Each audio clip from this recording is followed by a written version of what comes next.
Hey everyone, so I'm trying something a little bit different. I'm trying a little bit of a video intro slash overview to the device that I'm reviewing. So today we're looking at the Xiaomi, which is the correct way to say it, as opposed to Xiaomi, as you would think to say it, Mi 5.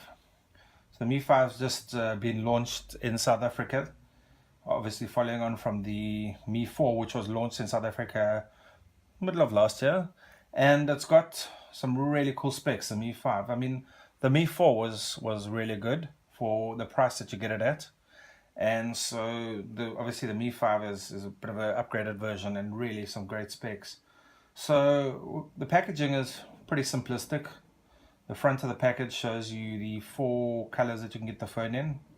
On the back just shows you kind of some of the specs that you get.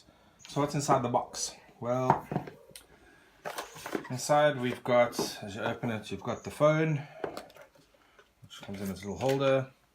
Very simplistic design, quite a good design, I think. Curved edges around the back, which makes holding a lot easier now.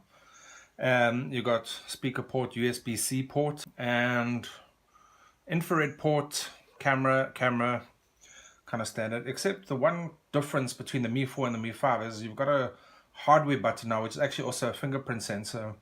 So in the Mi 4 there was no hardware button on the device. Everything was on the glass sensor. You get a little instruction manual with a SIM pin, and you get your cable, which, as I said, is actually a USB-C. So USB-C allows you to plug the device in, or the cable in any way into the device, so there's no need to align it up now on a specific angle. And then obviously your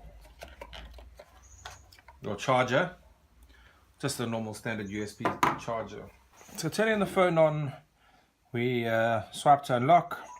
It's got kind of some stock standard Mi apps built in here, nothing too exciting, but again you can delete them, and they're not bloatware like some of the other OSs.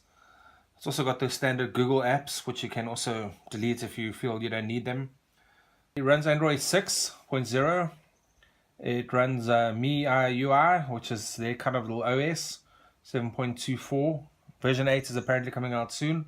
And a quad-core max 1.8 GHz CPU and 3 gigs of RAM. Internal memory is 32 gigs. There isn't an SD card in here, so you can't expand the memory, so you're stuck at 32 gigs. The camera is a 16 megapixel camera on the back and a 4 megapixel camera on the front. The phone weighs around 129 grams and has a 1080 by 1920 resolution, which is pretty HD. Other than that, there's not too much else. Like I said, this is a fingerprint sensor, which will help with logging into the phone. It's very simplistic, great device. They're retailing at the moment for around 7,999. You can get them from a number of retailers, and you can get it on contract from some of the providers as well. Great device. I'm going to write a little bit more in the blog about it. I'll link to the blog in the description below. Yeah, I reckon if you're looking for an Android device under 8,000 Rand, that's comparable to some of the higher end spec phones that are coming out at the moment. So definitely an option. So I highly recommend it.